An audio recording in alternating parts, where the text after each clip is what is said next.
গুৰুত্বপূৰ্ণ ৰাজনৈতিক খবৰলৈ আহিছোঁ। কৰ্ণাটক আৰু তেলেংগানাৰ পিছত এইবাৰ হাৰিয়ানা দখলৰ লক্ষ্য কংগ্ৰেছ দলৰ। শাসকীয় বিজেপি দলৰ চৰকাৰ ওপৰাই কংগ্ৰেছ দলৰ চৰকাৰ গঠন কৰিবলৈ এইবাৰ হাৰিয়ানাৰ জনসাধাৰণক 17টাকৈ বৃহৎ গেৰাণ্টি দিছে কংগ্ৰেছ দলে। আৰু এই সন্দৰ্ভত বিস্তৃত খবৰ লৈ অহাৰ চেষ্টা কৰিছোঁ। জনতাক 17টাকৈ বৃহৎ গেৰাণ্টি দিলে কংগ্ৰেছ দলে। হাৰিয়ানাৰ জনতাক বৃহৎ গেৰাণ্টি কংগ্ৰেছ দলৰ। চৰকাৰ গঠন কৰাৰ পিছতেই জনতাই লাভ কৰিব এই সুবিধাসমূহ। আৰু কংগ্ৰেছ দলৰ ফালৰ পৰা এতিয়া প্ৰতিশ্ৰুতি দিয়া হৈছে, ঘৰ বনাবলৈ জনতাৰ একাউণ্টত দিব 3,50,000 টকা। মহিলাৰ একাউণ্টত মাহেকত দিব 2,000কৈ টকা। বৃদ্ধ বিধৱা দিব্যাংগই লাভ কৰিব 6,000 টকাৰ পেঞ্চন। আৰু 300 ইউনিটলৈকে বিনামূলীয়া বিদ্যুৎ যোগান ধৰা হ'ব হাৰিয়ানাত। আৰু কংগ্ৰেছ দলৰ চৰকাৰ গঠন কৰাৰ পিছতে এইসমূহ প্ৰতিশ্ৰুতি পূৰণ কৰা হ'ব। মাত্ৰ 500 টকাতে দিয়া হ'ব গেছ চিলিণ্ডাৰ। এবছৰত 2 লাখ নিবনুৱা যুৱক যুৱতীক দিব চাকৰি। আৰু 25 লাখ টকালৈকে বিনামূলীয়া চিকিৎসাৰ গেৰাণ্টি দিলে কংগ্ৰেছে। আৰু হাৰিয়ানা জনতাক এইবাৰ বৃহৎ গেৰাণ্টি দিছে কংগ্ৰেছ দলে। পুনৰ প্ৰৱৰ্তন কৰা হ'ব পুৰণি পেঞ্চন নীতি। কৰ্ণাটক তেলেংগানাৰ পিছত এইবাৰ হাৰিয়ানা দখলৰ লক্ষ্য কংগ্ৰেছ দলৰ। আৰু হাৰিয়ানা দখলৰ উদ্দেশ্যে এতিয়া হাৰিয়ানাৰ জনতাক কেইবাটাও বৃহৎ গেৰাণ্টি দিছে কংগ্ৰেছ দলে। আৰু হাৰিয়ানা বিধানসভা নিৰ্বাচনৰ বাবে এতিয়া কংগ্ৰেছ দলে নিৰ্বাচনী ইস্তাহাৰ প্ৰকাশ কৰিছে। আৰু নিৰ্বাচনী ইস্তাহাৰত হাৰিয়ানাৰ জনতাক 17টাকৈ বৃহৎ গেৰাণ্টি দিছে কংগ্ৰেছ দলে। আৰু চৰকাৰ গঠন কৰাৰ পিছতে হাৰিয়ানাৰ জনতাই লাভ কৰিব এইসমূহ সুবিধা। আৰু কংগ্ৰেছ দলে নিৰ্বাচনী ইস্তাহাৰত কেইবাটাও বৃহৎ গেৰাণ্টি দিছে। ঘৰ বনাবলৈ জনতাৰ একাউণ্টত দিব 3,50,000কৈ টকা। আৰু মহিলাৰ একাউণ্টত প্ৰতি মাহেকত 2,000কৈ টকা দিব কংগ্ৰেছ দলৰ চৰকাৰ গঠন কৰাৰ পিছতেই। আৰু হাৰিয়ানাত যিহেতু 5 অক্টোবৰ তাৰিখে বিধানসভা নিৰ্বাচন অনুষ্ঠিত হ'ব, 89খন আসনৰ বাবে অনুষ্ঠিত হ'ব হাৰিয়ানাৰ বিধানসভা নিৰ্বাচন। আৰু বিধানসভা নিৰ্বাচনৰ পূৰ্বে এতিয়া কংগ্ৰেছ দলে নিৰ্বাচনী ইস্তাহাৰ প্ৰকাশ কৰিছে। আৰু নিৰ্বাচনী ইস্তাহাৰত কংগ্ৰেছ দলে 17টাকৈ বৃহৎ গেৰাণ্টি দিছে হাৰিয়ানাৰ জনতাক। আৰু কংগ্ৰেছ দলে চৰকাৰ গঠন কৰাৰ পিছতেই এইসমূহ সুবিধা লাভ কৰিব হাৰিয়ানাৰ জনতাই। যিহেতু বিগত দুটাকৈ শাসনকালত বিজেপি দলৰ দখলত আছে হাৰিয়ানা, সেয়ে এইবাৰ বিজেপি দলৰ পৰা কংগ্ৰেছে হাৰিয়ানা উদ্ধাৰ কৰাৰ লক্ষ্য লৈছে। আৰু সেই উদ্দেশ্যৰে এতিয়া হাৰিয়ানাৰ জনতাক নিৰ্বাচনৰ পূৰ্বে কেইবাটাও বৃহৎ গেৰাণ্টি দিছে কংগ্ৰেছ দলে। আৰু তেলেংগানা কৰ্ণাটকৰ পিছত এইবাৰ হাৰিয়ানা দখলৰ লক্ষ্য কৰি লৈছে কংগ্ৰেছ দলে। হাৰিয়ানাত সেয়ে এতিয়া বিশাল ৰোড শ্ব'ত অংশগ্ৰহণ কৰিছে ৰাহুল গান্ধীয়ে। আৰু এটাৰ পিছত আন এটা বৃহৎ গেৰাণ্টি দিছে হাৰিয়ানাৰ জনতাক ৰাহুল গান্ধী তথা কংগ্ৰেছ দলে। আৰু কংগ্ৰেছ দলে এতিয়া নিৰ্বাচনৰ পূৰ্বে নিৰ্বাচনী ইস্তাহাৰ প্ৰকাশ কৰিছে। নিৰ্বাচনী ইস্তাহাৰত চৰকাৰ গঠন কৰাৰ পিছতেই হাৰিয়ানাৰ জনতাক কেইবাটাও বৃহৎ গেৰাণ্টি দিছে। আৰু গেৰাণ্টিসমূহ হাৰিয়ানাৰ জনতাই চৰকাৰ গঠন কৰাৰ পিছতে লাভ কৰিব বুলি এতিয়া কংগ্ৰেছ দলৰ ফালৰ পৰা কোৱা হৈছে। আৰু যিহেতু 5 অক্টোবৰ তাৰিখে অনুষ্ঠিত হ'ব হাৰিয়ানা বিধানসভা নিৰ্বাচন, 89খন আসনৰ বাবে অনুষ্ঠিত হ'ব এই নিৰ্বাচন। আৰু নিৰ্বাচনৰ পূৰ্বে এতিয়া কংগ্ৰেছ দলে নিৰ্বাচনী ইস্তাহাৰ প্ৰকাশ কৰিছে। নিৰ্বাচনী ইস্তাহাৰত হাৰিয়ানাৰ জনতাক 17টাকৈ বৃহৎ গেৰাণ্টি দিছে কংগ্ৰেছ দলে। কংগ্ৰেছ দলৰ চৰকাৰ আহিলে 500 টকাতে গেছ চিলিণ্ডাৰ প্ৰদান কৰা হ'ব হাৰিয়ানাৰ জনতাক। আৰু এবছৰত 2 লাখ নিবনুৱা যুৱক যুৱতীক চাকৰি প্ৰদান কৰা হ'ব বুলি এতিয়া নিৰ্বাচনী ইস্তাহাৰত প্ৰকাশ কৰিছে কংগ্ৰেছ দলে। কংগ্ৰেছ দলৰ ৰাষ্ট্ৰীয় সভাপতি মাল্লিকাৰ্জুন খাৰ্গেৰ মন্তব্য আছে। আমি আপোনালোকক মাল্লিকাৰ্জুন খাৰ্গেৰ মন্তব্য শুনাব লৈছোঁ। आज हम जो 7 गारंटी जो हरियाणा गवर्नमेंट की ओर से अनाउंस कर रहे, उस गारंटी को हम ये लागू करेंगे। और इसीलिए हम इस गारंटी को रखे हैं नाम 7 वायदे पक्के इरादे।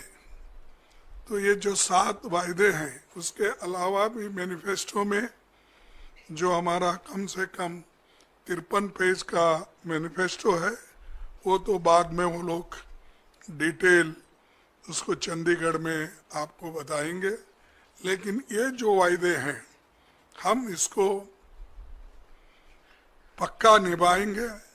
इसके लिए आज एआईसीसी ऑफिस से ये घोषणा कर रहे हैं।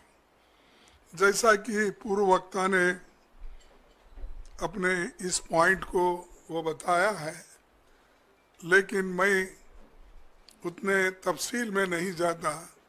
मैं सिर्फ इतना कहूँगा कि हमारे 7 पॉइंट जो है, वायदे जो है, इसको हम खासकर 7 वर्ग में इसका बंटवारा किया है। एक तो महिलाओं को शक्ति हर महीने 2000 रुपये देने का हम वायदा कर रहे हैं और 2000 रुपये देकर हम रहेंगे हमारी सरकार आने के बाद। 500 रुपये गैस सिलेंडर के लिए हम देंगे और मोदी जी की सरकार बढ़ाते जाती है, लेकिन हम उसको घटाते जाएंगे। दूसरा है सामाजिक सुरक्षा को बल, जैसा कि बुढ़ापा पेंशन है, दिव्यांग पेंशन है, विधवा पेंशन है और ओल्ड पेंशन स्कीम। ये इसको हम पूरा अनुष्ठान में लाएंगे, उसको इम्प्लीमेंट करेंगे। और जिसका आंकड़े उन्होंने बताया कि बुढ़ापा पेंशन 6,000 रुपये और दिव्यांग को 6,000 रुपये, विधवा पेंशन को 6,000 रुपये और ओपीसी जो भी स्कीम है, जो भी योजना है, उसके तहत मिलेगा। और तीसरा वायदा है युवाओं को सुरक्षित भविष्य। भर्ती विधान के तहत 2 लाख पक्की नौकरी युवाओं को हम देंगे, क्योंकि इतने सरकारी नौकरियां खाली है, वो कोई सरकार भर्ती नहीं कर रही। देश में हमने इससे पहले भी कहा कि सिर्फ सेंट्रल गवर्नमेंट में कम से कम 30-35 लाख वैकेंसीज है, सेंट्रल गवर्नमेंट भर रही नहीं। और हर स्टेट में जितने सरकारी नौकरीज हैं वो भर्ती इसलिए नहीं कर रहे हैं कि केंद्र सरकार के पास तनख्वाह देने के लिए पैसा नहीं है।